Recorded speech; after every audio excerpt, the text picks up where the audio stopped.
Hello guys. So today I want to continue with Columbus and I am choosing again this topic because like I mentioned before, it's probably the most important event in the history of the world or at least in modern times. And looking at different sources, at least on YouTube, it's very hard to find videos that are objective, right? That paint a clear picture or that are not biased overly on one side or overly on the other. Again, like I mentioned before, it's very difficult to have honest conversations about Columbus. So this video in particular attempts to do this. Attempts to do like I'm gonna show you the good side and I'm gonna show the bad side. And I thought it was interesting. My students use this video a lot for their sources. Um, and I wanted to do this one in particular also because I feel like it, although it's trying to show you both of the sides, it feels a little biased on the side of Columbus is this bad guy, right? So it makes some it makes some statements, some arguments that I find a little conflictive, that are, problematic rather, and I want to tackle those in this video, right? So let's get started, okay? All right, guys. So this is the video. It's called "History versus Christopher Columbus." It's by Ted Ed, which is a content creator that I respect a lot.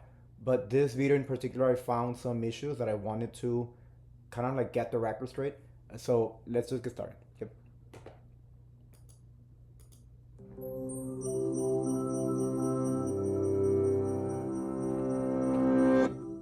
Many people in the United States and Latin America have grown up celebrating the anniversary of Christopher Columbus's voyage. But was he an intrepid explorer who brought two worlds together? Or a ruthless exploiter who brought colonialism and slavery? And did he even discover America at all? It's time to put Columbus on the stand in History versus Christopher Columbus.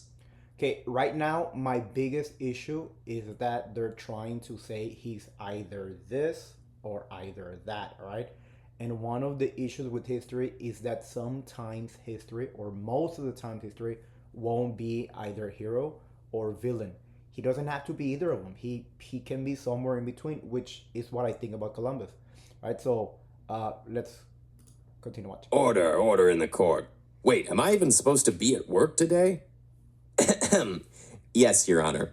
From 1792, Columbus Day was celebrated in many parts of the United States on October 12th, the actual anniversary date. But although it was declared an official holiday in 1934, individual states aren't required to observe it. Only 23 states close public services, and more states are moving away from it completely. What a pity. In the 70s, we even moved it to the second Monday in October so people could get a nice 3-day weekend. But I guess you folks just hate celebrations. Here making the argument that the only reason they want to, change the date or whatever is because they hate celebrations. That is not the main issue they have with Columbus. Not that they hate celebrations, is that they find the history of Columbus, complicated. What are we celebrating again? Come on, Your Honor. We all learned it in school. Christopher Columbus convinced the King of Spain to send him on a mission to find a better trade route to India. Not by going east over land, but sailing west around the globe. Everyone said it was crazy because they still thought the world was flat. But he knew better. And when in 1492 he sailed the ocean blue, he found something better than India. A whole new continent. What rubbish. First of all, educated people knew the world was round since Aristotle. Secondly, Columbus didn't discover it. The idea that most people in the world knew it was round already is correct, right? The biggest concern at the time is how big the Earth was. There wasn't a consensus. Columbus, for example, travels because he's of the idea that the Earth is smaller than it is, right? He estimates, not him, but he's part of a school of thought that believes that the Earth is about 10,000 kilometers smaller than it actually is, right? So If you give me a second, I can show you the map that Columbus is following. All right, so this is the famous Toscanelli map.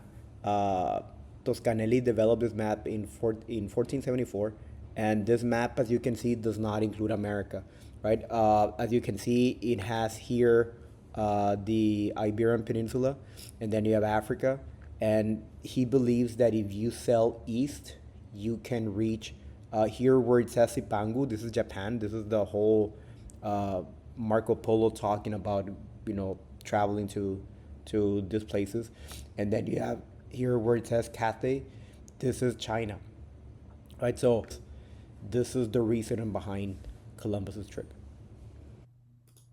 Thing. There were already people living here for millennia, and he wasn't even the first European to visit. The Norse had settled Newfoundland almost 500 years before. You don't say, so how come we're not all wearing those cow helmets? Actually, they didn't really wear those either.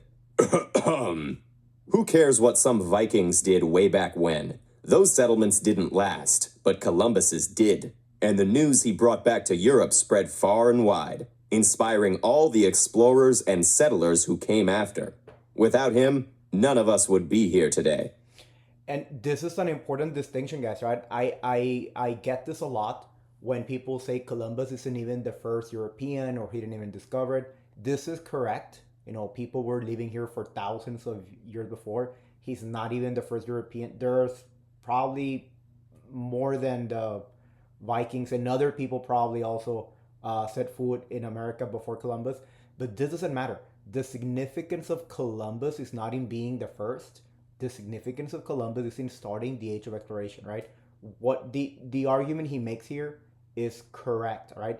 The idea is not being first, is starting this new, this new wave of people coming to the new world and uniting the old world with the new world and really transforming the world forever. Okay, so that is a correct argument in my opinion here.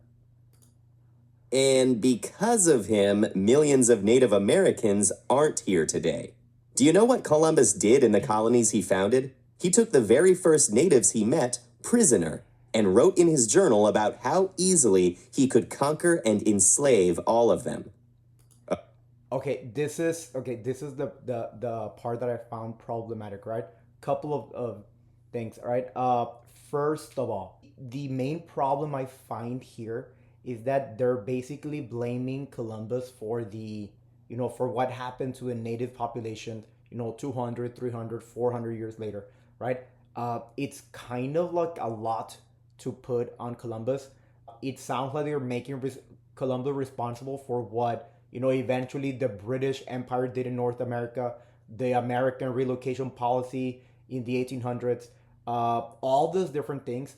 I find it difficult and even problematic to try and bring of blaming Columbus for, right? He's the first one that gets here, starts this age of exploration, but what people do 200, 300, 400 years later, I find it kind of like not correct to attribute to, this is because of Columbus. Also, the positive things, right? To just say all of this is because Columbus is kind of like second issue that I find here, where it says that he enslaved the people and he talked about how easy it was to enslave them. This is just simply incorrect, and you don't have to trust me. I can link the letter, the first letter Columbus sent to the King of Queen of Spain. He doesn't say any of those things, right? The things that he said are, these people are very innocent and they'll be easy to convert to Catholicism. That's basically the idea of Columbus when he first gets here, is that these people are very innocent and that they're very friendly, even to a point that he calls them like they're like too gullible, right? And he thinks they'll be good people to convert into Catholicism, right? But you can read the letter on your own, right? Tell me when you find anything that says that it's gonna be very easy to enslave them, right? Everyone was fighting each other back then. Didn't the natives even tell Columbus about other tribes raiding and taking captives? Yes, but tribal warfare was sporadic and limited. It certainly didn't wipe out 90% of the population. What?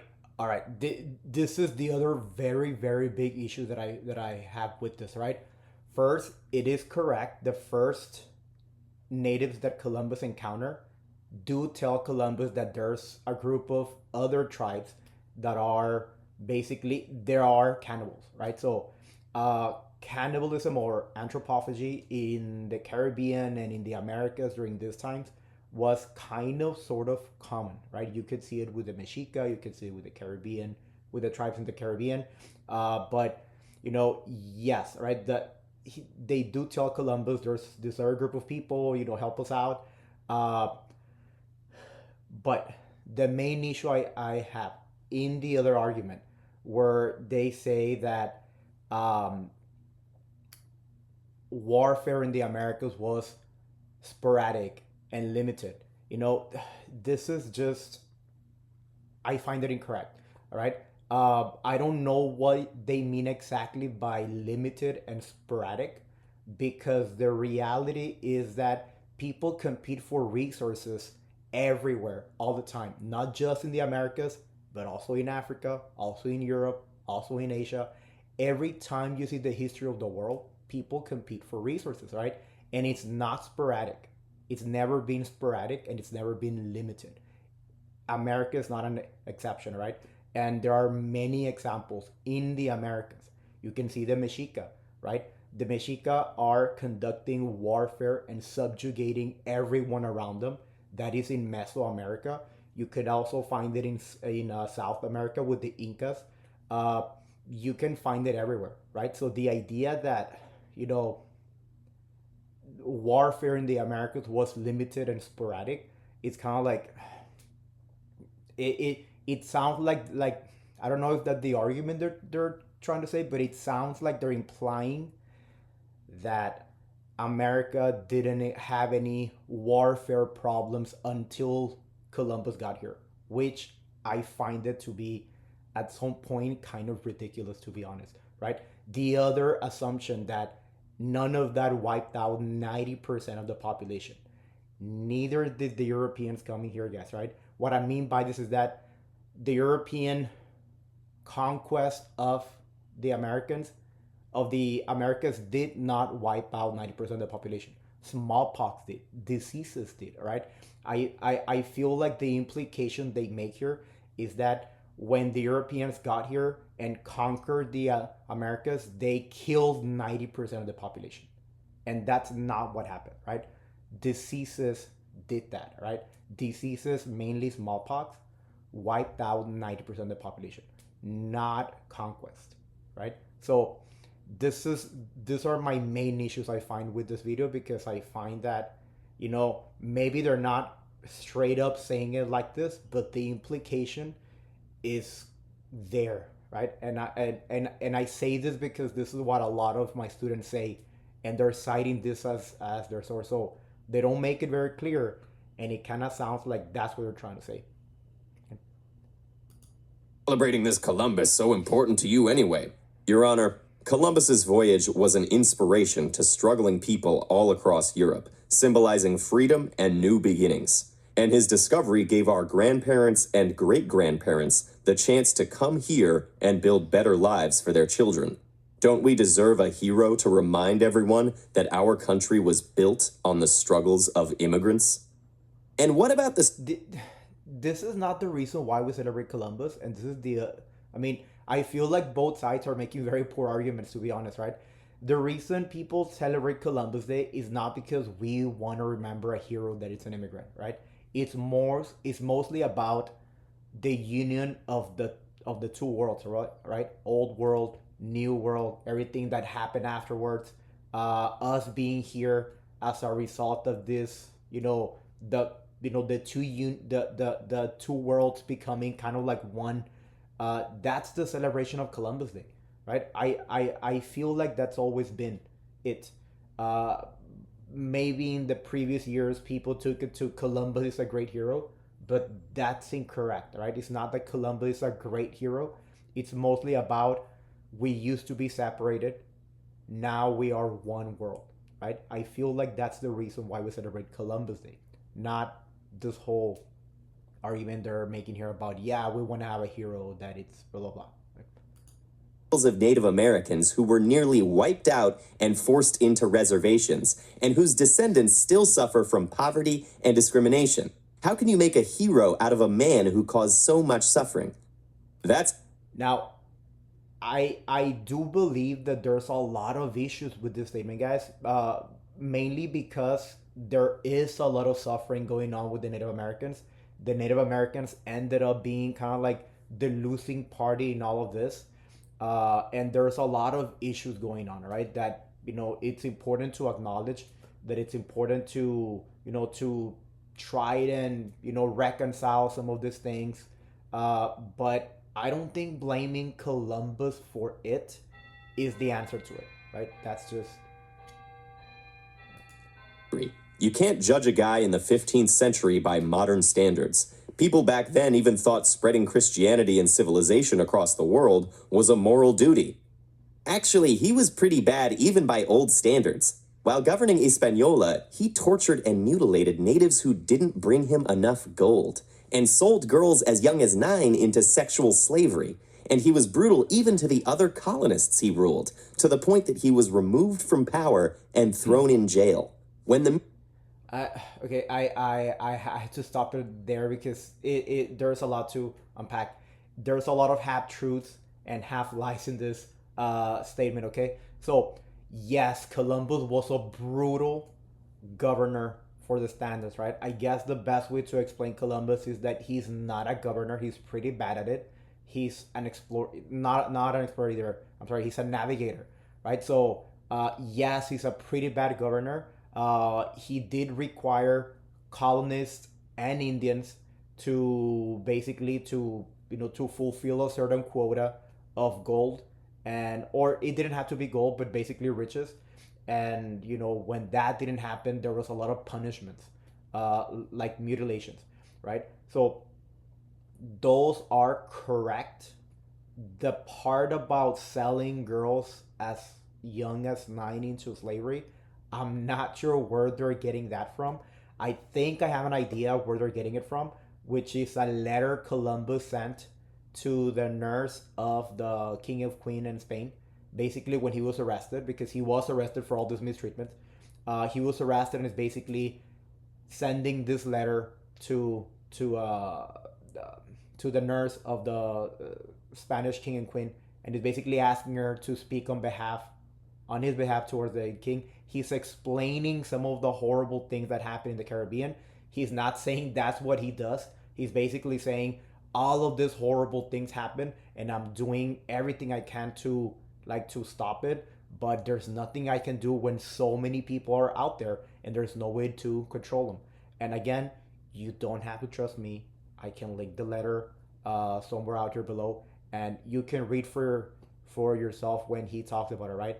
He's not saying I'm doing this. He's not condoning it either. He's basically condemning these things, and I mean, I feel like they're trying to make him responsible for a whole lot of things that happen that I don't think he should be responsible for. Bartolome de las Casas visited the island, he wrote, from 1494 to 1508, over 3 million people had perished from war, slavery, and the mines. Who in future generations will believe this?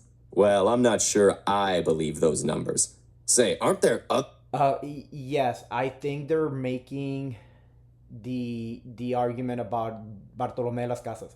Bartolome las Casas, I every time I read about him, you need to take everything he writes with a grain of salt. He exaggerates a lot. He's known for exaggerating a lot of those numbers. For example, I don't know where he gets the number 3 million. I I don't know, right? There's no census, there's no way of knowing.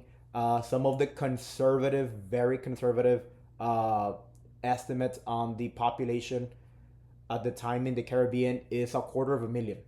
But somehow De Las Casas is making the argument of 3 million people have perished. I don't know where he gets those numbers. And specifically, he says those people die because of the conquest, and basically he makes the argument that the Spanish themselves are going out there and killing these people. We know by most standards, by any historian you ask, diseases is the main killer in the Caribbean and then eventually in mainland America, right? So uh, I feel like some of the arguments being made here are blown out of proportion, and they don't provide some of the context that is very necessary for it. Is the holiday is celebrated? In some Latin American countries, they celebrate the same date under different names, such as Dia de la Raza. In these places, it's more a celebration of the native and mixed cultures that survived through the colonial period. Some places in the US have also renamed the holiday as Native American Day or Indigenous Peoples Day, and changed the celebrations accordingly. So why not just change the name if it's such a problem? Because it's tradition. Ordinary people need their heroes and their founding myths. Can't we just keep celebrating the way we've been doing for a century without having to delve into all this serious research? It's not like anyone is actually celebrating genocide. Traditions change. Way we choose to keep them alive says a lot about our values. Well, it looks like giving tired judges. Okay, so I feel like the argument they're making on the side of Columbus is pretty poor, right? The idea is not that people don't want it because it's too serious and we don't want to do into all this research. We want to just keep our traditions. At least I haven't met anyone who makes this argument, right? The main argument is that we're not celebrating Columbus per se. It's called Columbus Day because he's the one that makes the discovery. But it's not so much about celebrating Columbus, right? It's mostly about the idea of what I mentioned before. I don't want to repeat myself over and over, but it's basically the union of the two worlds, right? Um, they even mentioned the idea of genocide. Class, genocide did not happen in the Americas. It just didn't, right? So I feel like they're just throwing it out there as kind of like very like, by the way, this happened, but we don't want to celebrate it, right? So it just didn't happen, right? It's just I find it that some people make those arguments and I don't see the basis for it, right? So, anyways. Day off isn't one of those values anyway.